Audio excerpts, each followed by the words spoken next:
ආදරයෙන් පිළිගන්නවා මගේ YouTube channel එකට. ඔයා තාමත් මාව subscribe කරලා නැත්නම් subscribe කරලා මාත් එක්ක එකතු වෙන්න කියලා ඉතින් ආදරයෙන් මතක් කරනවා. පන්ති රැස්වීම අදට මෙතනින් නතර කරනවා. අම්මලා තාත්තලා මම කියපු දේවල් හොඳට මතක තියාගන්න. එහෙනම් හැමෝටම ආයුබෝවන්. 11 ශ්‍රේණියෙහි දෙමාපියන් වෙනුවෙන් පැවැත් වූ පන්ති රැස්වීම නිමා කරමින් දිනුසා ටීචර් පැවසුවේ මුළුසුණු පුටුවෙන් නැගී සිටින ගමන්ය. අකමැත්තෙන් ඔවද දවසේ වැඩ කටයුතු අතරමඟ නතර කර පැමිණ සිටි දෙමාපියන් වහා නැගී සිටියේ සිරකරුවන් නිදහස් කළ කලකමෙන් සැනසීමකිනි. තම දරුවා වෙනුවෙන් උවද ගමෙහි වූ බොහෝ දෙමාපියන් පාසල් රැස්වීම සඳහා පැමිණීමට මැල්වීමට විශේෂ හේතුවක් තිබුණේද නැත. කුලියක් මලියක් හෝ ගොවිතැනක් කරමින් එදා වේල පිරිමසාගත් ගම්වැසියන් බොහෝ දෙනෙක් හට දරුවන්ගේ අධ්‍යාපනය පිළිබඳව මහා ලොකු බලාපොරොත්තුවක් හෝ අවබෝධයක් නොවීම තුළින් බොහෝ දරුවන් පාසල් පැමිණියේ පොරුත්තක් වශයෙන් නෑවිත්ම බැරි නිසාය. මීට මාස 2-3කට කලින් මුල්පත්වීම් ලබා පැමිණි දිනුෂා ටීචර් ඉතා ප්‍රියකරු අවිවාහක යුවතියක් විය. මුල්පත්වීම් ලැබීමේදී මුල් කාල සීමාව දුෂ්කර පාසලක රාජකාරී කළ යුතු බැවින් ඇය හට ලැබී තිබුණේ කතරගම ප්‍රදේශයේ වූ අති දුෂ්කර පාසලකි. ඒ ඇයගේ නිවසේ සිට කිලෝමීටර් 200කටත් එහා පිහිටා තිබූ බැවින් අකමැත්තෙන් උවද පාසලේ කුරු නිවාසයක නතර වීමට ඇයට සිදුවිය. මෙය ඇයගේ මුල්පත්වීම වූ බැවින් හා තවමත් නොමේරූ තරුණියක් වූ බැවින් දිනුෂා ටීචර් හට පාසලේ වූ දරුවන්ට ඉගැන්වීමට මහත් වුවමනාවක් සහ උනන්දුවක් තිබුණි. ඒ හේතුවෙන්ම ඇය කවදාවත් මෙම පාසලේ නොවූ පරිද්දෙන් පාසල් කාලයෙන් පිටද අමතර පන්ති පැවැත්වුවාය. මුල් දිනවල නම් ඒ සඳහා දෙමව්පියන්ගෙන් වැඩි කැමැත්තක් නොතිබුමුත් දැන් තම දරුවන්ගේ පිබිදීම දකින ඔවුන් ගුරුතුමියගේ කටයුතු වලට විශේෂයෙන්ම උදව් නොකළමුත් බාධා කළේද නැත. අද දින 11 ශ්‍රේණියේ දෙමව්පියන් සඳහා පන්ති රැස්වීම පැවැත්වීමේ අරමුණද වූයේ අධ්‍යාපනය තුළින් දරුවන්ට ලබා දිය හැකි යහපත් අනාගතය පිළිබඳව ඔවුන් හට වටහා දීමටයි. දිනුෂා ටීචර්ගේ දීර්ඝ කතාව අසමින් එක් තැනක රැඳී සිටීම වදයක්සේ දැනුණද බොහෝ දෙමව්පියන් රැස්වීම අවසන්ව ඉවත්ව ගියේ දරුවන් පිළිබඳව වූ අලුත් සිහින ගොන්නක් හිස තුල රුවාගෙනය. කවිෂගේ අම්මා පොඩ්ඩක් කොහොම නතර වෙනකෝ.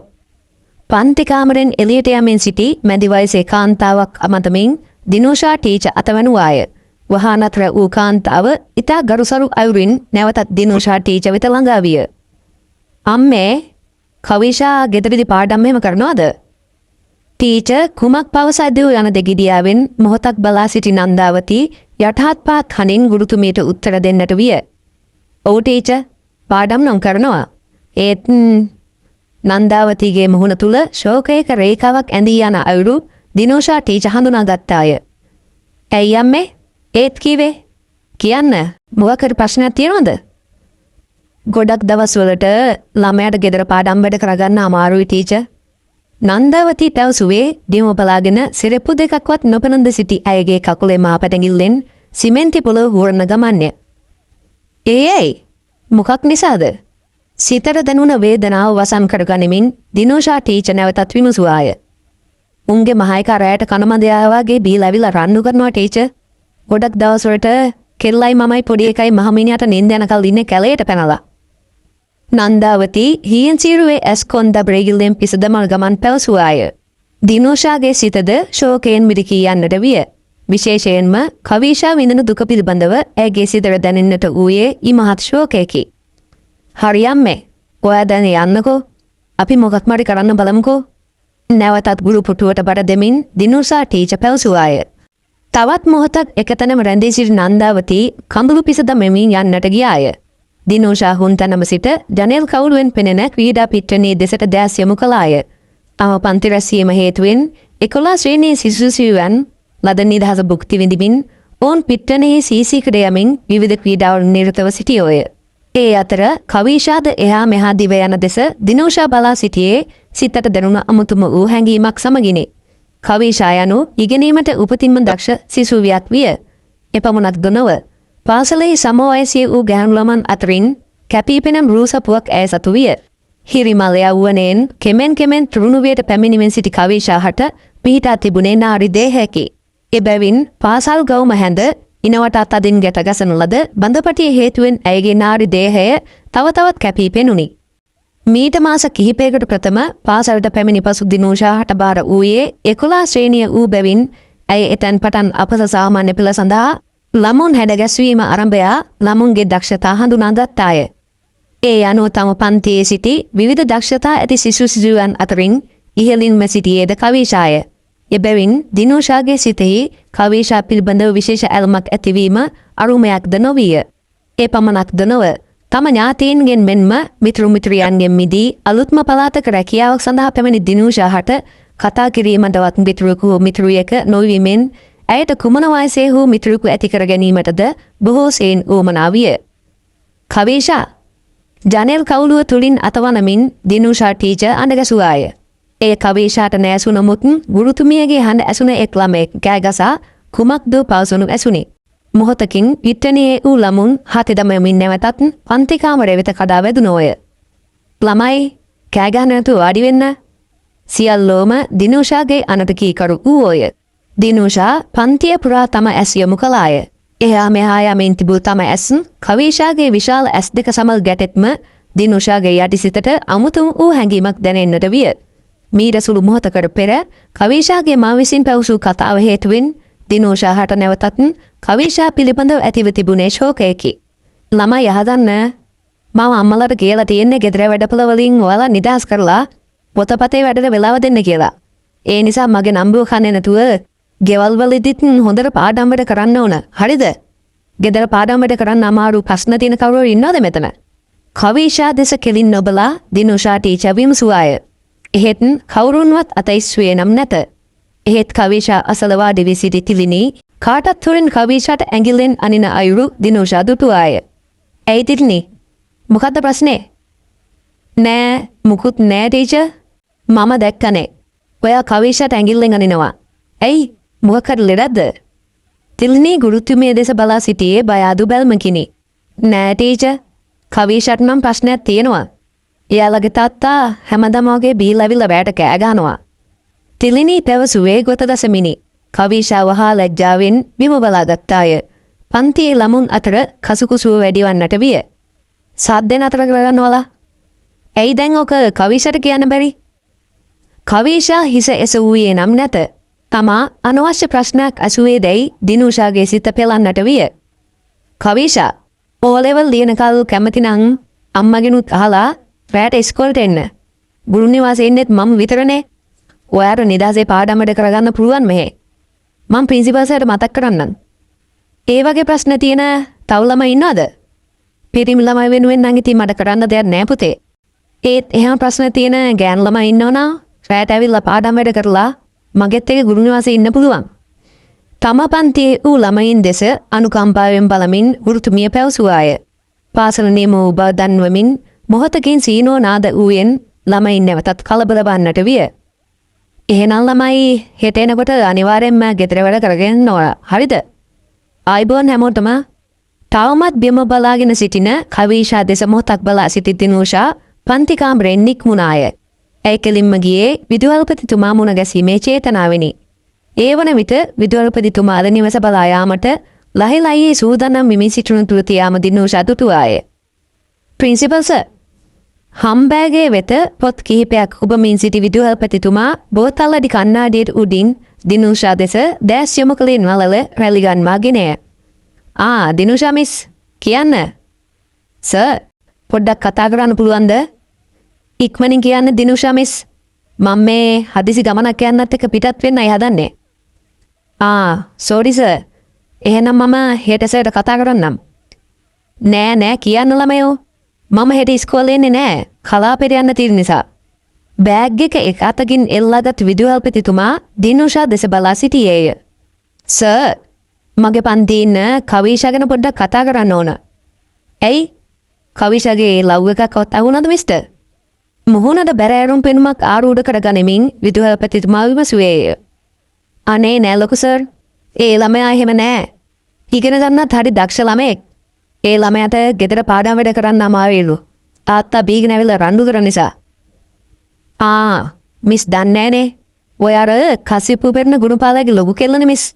මම මෙහෙට ආව මුල් කාලේ ওই තිරිසනාව යහමඟට ගන්න ගොඩක් උත්සාහ කළා. වැඩක් නෑ ටීචර්. කෝඩලා මෙට්ටේ තියන්න බෑ වගේ. ඒ කාණ යහමඟට ගන්න අපරු. නෑ සර්. මම බැලුවේ විභාගය ඉවර වෙනකල් ඒ ළමයා පාඩම් වැඩවලට රැට ගුරු නිවාසයට ගෙන්න ගන්න. මමත් තනියම ඉන්න එකේ. ඒකට කමක් නෑ මිස්. හැබැයි ඉතින් ඒක ගුණපාලගෙනුත් අහලා කරන්න ඕන වැඩක්. නැත්තම් මොකක් බීගෙන මේ ඉස්කෝලටත් කඩාගෙන බනේ. එහෙම නසරාණි එක්කු. හරි ලොකු සර්. මම ඒගොල්ලෝ එක කතා කරලා බලන්නම්කෝ. හරි එහෙනම් දිනුෂා මිස්. මම ගිහින් එන්නම්කෝ. මිස්ටර් හොඳ විදියක් කරන්න. මගෙන් තහනම නෑ. එසේ කියමින් විදුහල්පතිතුමා කලබලයෙන් කාර්යාලයෙන් පිටව ගියේය. දිනුෂාද පොත්මිටිය පපුවට තුරුල් කරගෙන ගුරු නිවාසයේ දෙසට පියමැන්නාය. දින කිහිපයක් සාමාන්‍ය පරිදි ගතව ගොස් ඇත. පාසලෙහි තිබූ ගුරුහිගේ හේතුවෙන් දිනුෂා ඇතුළු ගුරුවරුන් කීප දෙනාට පන්ති සියල්ලට මාරුවෙන් මාරුවට ඉගැන්වීමට සිදුවීමෙන් සිසුවන්ට වඩා හෙම්බත් වූයේ ගුරුවරුන්ය. විශේෂයෙන්ම 11 ශ්‍රේණිය සහ 10 ශ්‍රේණිය සඳහා විෂයන් කිහිපයක් එකම ගුරුවරයාට ඉගැන්වීමට සිදුව තිබුණි. අපස සාමාන්‍ය පෙළ විභාගයෙන් වැඩි ප්‍රමාණයක් සමත් කරවා පාසල කෙරෙහි කලාපය වෙතින් වැඩි අවධානයක් ලබා ගැනීමට දිනුෂා හට තිබූ උවමනාව හේතුවෙන් අනෙකුත් ගුරුවරුන් හටද දිනුෂාගේ ක්‍රියාකලාපය උත්තේජකයක්ව තිබුණි. ටීචර් ලැබුණ සුළු විවේකයේ ප්‍රයෝජනයටගෙන විවේකාගාරයට පැමිණි දිනුෂා තේ කෝප්පයක් තුළ ගාමින් සිටි අතර කවුරුන්දෝ කතා කරන හදින් ඈ හැරී දොර දෙස බැලුවාය. එක් අතකින් දොර ඔළුවස්ස අල්ලාගෙන දොරකඩ සිටගෙන සිටින කවීෂා දැකීමෙන් දිනුෂා පුටුවේ අනෙක් පසට කරකැවී කවීෂා දෙසට හැරුණාය. කවී කියන්න. කුමක් දෝ හැඟීමකින් දිනුෂාගේ පපුවේ ගැස්ම එම මොහොතේදී අසාමාන්‍ය වී තිබුණි. ඇයි ඒ පිටතට නොපෙන්වීමට වග බලා ගත්තාය. තාත්තා කැමති වුණා. මම මෙහෙට ඇවිල්ලා පාඩම් කරන එකට. කවීෂා මිමනුවාය. දිනුෂාගේ මුවගේ ජයග්‍රාහී සිනහවක් ඇඳී යන්නට විය. හොඳයි නෙහෙනම්.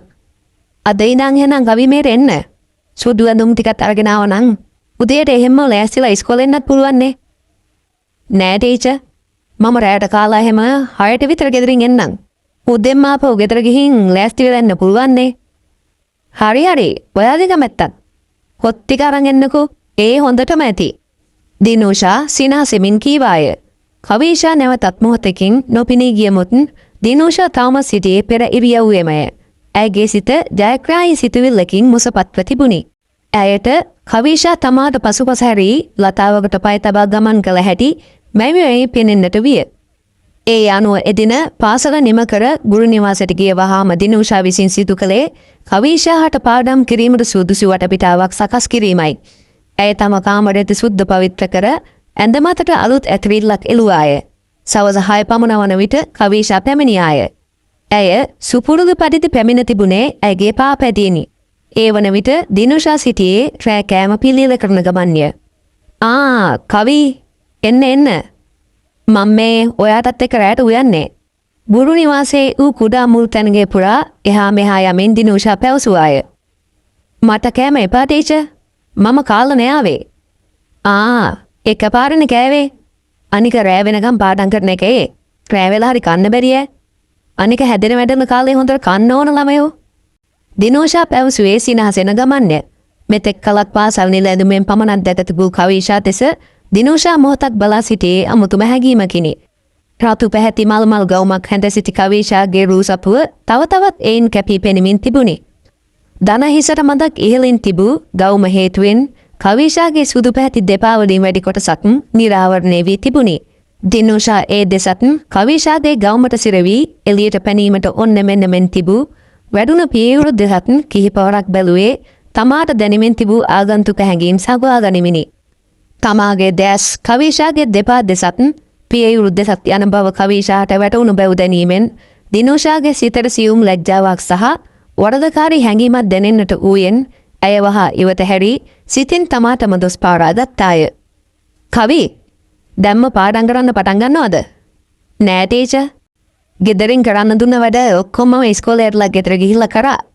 ඒ නිසා 4 විතර පාඩම් කරන්න පටන් ගන්නම්. එතකල් මම ටීචර් උයන්න උදව් වෙන්නද? උයන්න උදව් වෙන දෙයක් නෑ ළමයෝ. උයලා ඉවරයි. එහෙනම් මං ගිහින් නාගෙන එනකල් හොඳ කෙල්ල වගේ ලිපේ තියෙන මාළු පින්න ඉදුනම ලිපෙන් බාන්න පුළුවන්ද? ටීචර්. දිනුෂා සිනාවකින් සංග්‍රහ කරමින් කවීෂා වෙතින් ඉවත්ව නාන කාමරයේ දෙසට පියමන් කළාය. අවත් මිනිත්තු කිහිපයකින් ලිපේ තිබූ කුකුල්මස් ඇතුළිය පෝර්ණුවී ඌදරනුව මතින් තැබූ කවිෂාද කුස්සියෙන් නික්ම ගුරු නිවාසය තුළට ගියාය. ඇය දිනුෂා ටීචර් විසින් පිළිවෙලට තබාගෙන සිටින ඇයගේ කාමරයේ දෙස බලා සිටියේ තමාගේ නිවස පිළිබඳව සිතමිනි. එක් කාමරයක් සහ කුඩා ස්තූපයකින් සමන්විත තම නිවසෙහි සියල්ලෝම රාත්‍රියේ නිදාගත්තේ එකම කාමරය තුල පැදුරු බිම එලාගෙනය. එබැවින් මෙවැනි සුවපහසු කාමරයක් කවිෂා විසින් සීනයකින්වත් දැක තිබුණේ නැත. ඇය හීන් සීරුවේ ගොස් දිනුෂා ටීචර්ගේ ඇඳෙහි වූ සුවපහසු මෙට්ටය ඔබා බැලුවේ තමාද ඉගෙනගෙන සුවපහසු ජීවිතයක් තම පවුලට උදා කර දීමේ බලාපොරොත්තු හිත තුල රඳවාගෙනය. කවි නාන කාමරයේ දෙසින් දිනුෂා කතා කරන හඬ ඇසුණු බැවින් කවිෂා වහා ඒ දෙසට පියමන් කළාය. කියන්න ටීචර්. නාන කාමරෙහි දොර වසා තිබුණි. කවිෂා එහි දොර අසලට ගොස් දිනුෂා ආමන්ත්‍රණය කළාය. අනේ කෙල්ලේ ඇතුලේ තිබුණු ෂැම්පුගේ ඉවරලා. කාමරේ මේසි උඩ අලුත් එකක් ඇති. මට ඒක ගෙනත් දෙනවකෝ තරහ නැතුව. දිනුෂා ටීචර්ගේ ඉල්ලීම මත කවිෂා නැවතත් කාමරේ තුරට ගොස් ෂැම්පු බෝතලේ රැගෙන පැමිණියාය. ටීචර් දොරාගුළුලා නැතත් කවිෂා හීන් සීරුවේ දොරට තට්ටු කර දිනුෂා ඇමතුවාය. කෝ ගේන්න දොර ලොක් කරලා නෙමෙයි තියෙන්නේ. දිනුෂාගේ අවසරය මත කවිෂා දෙවරක් මොසිතා දොර තල්ලු කරගෙන නාන කාමරයට ඇතුළු වූවාය. එහෙත් ඒ වන විට ඇගේ නූල් පොටක්වත් නොමැතිව වතුර මලෙන් දිය නාමෙන් හුන් දිනුෂා ටීචර් දැකීමෙන් කවිෂා හුන් තනම ගල් ගැසී ගියාය. කවිෂාගේ පැමිණීම හමුවේ දිනුෂා නම් කලබල වූ බවක් පෙනෙන්නට තිබුණේ නැත. එබැවින් කවිෂා වහාම තමා තෙහි වූ ෂැම්පු බෝතලය සිංක් එක මතින් තබා ආපසු හැරුණාය. දුඩු දසුනින් ඇතුළතින් කැළඹීමට පත්ව සිටි කවිෂාගේ පපුව වේගයෙන් ගැහෙමින් තිබුණි. එහෙත් ඇය එම කැළඹීම අතරේම නැවතත් ඇය දුටු දිනුෂා ටීචර්ගේ හැඩකාර සිරුර සිතින් මවා ගැනීමට උත්සාහ කළාය. ඇයට දැනෙමින් තිබුණේ කවදාවත් නොදැනී තිබූ අමුතුම ආකාරයේ ආගන්තුක හැඟීමකි.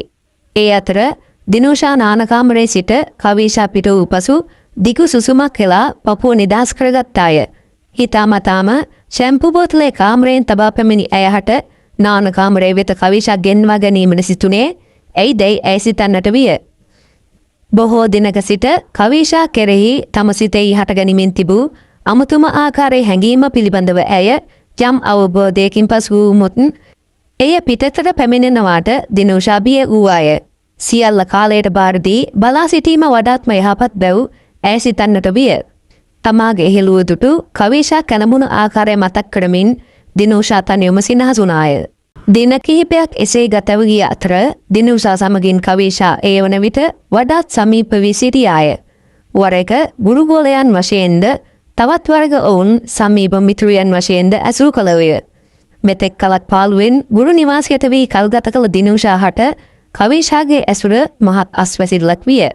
එමෙන්ම නිවසේ නොමැති සුවපහසුවක් සහ නිදහසක් කවිෂා හට ගුරු නිවාසය තුළ ලැබුණු බැවින් ඇයට වැඩි වේලාවක් පොතපතේ වැඩට සිත යොමු කිරීමට අවකාශ උදා වී තිබුණි. එපමණක්ද නොව දිනුෂා ටීචර් ළඟින්ම සිටි බැවින් ඇය හට නොදන්නා විෂය කරුණු අසද්දන ගැනීමටද හැකි විය. දිනුෂා නිර්ලෝභීව කවිෂා හට ඉගෙන වූයේ කවිෂා කෙරෙහි සිතට දැනෙමින් තිබූ මහා ආදරයක් සිත තුළ සංගවාගෙනය. ඔවුන් කෑවේද බීවේද එකටමය. නිදාගත්තේද එකම ඇඳේය. බොහෝ දිනයන්නේ දිනුෂා විසින් කවිෂා තුරුළු කරගෙන නිදාගත්තාය. යම් යම් සිදුවීම් සිදුවන අවස්ථාවන් වලදී කවිෂා බොරු නින්දක සිටි බැවින් පසුවදා එළිවන විට ඇයට දිනුෂා ටීචර්ගේ මූණ බැලීමට අපහසුවක් දැනුනේ නැත. කොටින්ම රාත්‍රියේදී සිදුවන දිනුෂාගේ ක්‍රියාකාරකම් සඳහා ඍජුවම ප්‍රතිචාර නොදක්වද කවිෂාද දිනුෂාගේ පහසට කැමැත්තෙන් පසුවිය. ඇයටද දිනුෂා කෙරෙහි දැනෙමින් තිබුණේ අමුතුම වූ සෙනෙහසකි. කාලය එසේ ගතව ගිය අතර දිනුෂාගේ මඟ පෙන්වීම මත කවිෂා සාමාන්‍ය පෙළ විභාගය ඉහළින්ම සමත් විය. එයින් කවිෂාගේ පවුලේ උදවියට වඩා සතුටු වූයේ දිනුෂා ටීචර්. එපමණක්ද නොව දිනුෂා ටීචර්ගේ උත්සාහය ප්‍රතිඵලයක් වශයෙන් මෙතෙක් සාමාන්‍ය පෙළ විභාගයෙන් කිසිවෙකු සමත් වී නොතිබූ පාසලෙන් සිසුන් 10ක් පමණ මෙවර විභාගය සමත් වීම හේතුවෙන් ඒ වන විට එම පාසල් කලාපය තුළ කතාබහට ලක්වන පාසලක් වී තිබුණි. එහෙත් එම සතුට අතරින් දිනුෂා මෙන්ම කවිෂා හටද නොසෑහෙන ශෝකයක්ද ඉතිරිව තිබුණි. ඒ ඔවුන් දෙදෙනාහට වෙන්වන්නට සිදුවන බැව් දැනීමෙනි. උසස් පෙළ සඳහා නගරෙහි පාසලට යාමට සිදුවීමෙන් තමාහට කවිෂා මගහැරෙන බැව් දැනීමෙන් දිනෝෂාගේ සිත ශෝකයෙන් බරව තිබුණි. සාමාන්‍ය පෙළ විභාගයෙන් පසු අස්වීම් ලබා යන සිසුන් සඳහා පවත්වන ලද අවසන් සංග්‍රහයේදී හැමෝම හැඬුවෝය. එහෙත් දිනෝෂා ටීචර් එම ස්ථාන නොසිටියෙන් කවිෂාගේ දෙනෙත් ඇයව සොයමින් එහා මෙහා ගමන් කළේ කලබලෙනි. ඇය හීන් සීරුවේ කොරිඩෝව දිගේ ගුරු නිවාසයේ දෙසට ඇතුනේ දිනෝෂා ටීචර් දැක ගැනීමේ බලාපොරොත්තු වෙනි. ක්‍රීඩා පිට්ටනියේ එක් කොනක හුදකලාව පිහිටා තිබූ ගුරු නිවාසයේ අසලට ගිය කවිෂාට දුරතියාම ඇසුනේ දිනෝෂාගේ එක බිඳුම් හඬයි. ඒ මහඬ ඇයගේ පපුව සිදුරු කරගෙන යනවාසේ කවිෂාට දැනෙමින් තිබුණි. ඇය වහාම දොර ඇරගෙන ගුරු නිවාසයට ඇතුළු වූවාය. දිනෝෂා ඒ වන විටත් ඇඳමත වාඩි වී ඉකි බිදිමින් සිටියාය. තමා වෙත පැමිණි කවිෂා දැකීමෙන් ඉද්ද ගැසුවක් මෙන් නැගී සිටි දිනෝෂා වහාම ඉදිරියට පැන තරයේ ඇයව වැළඳගත්තාය.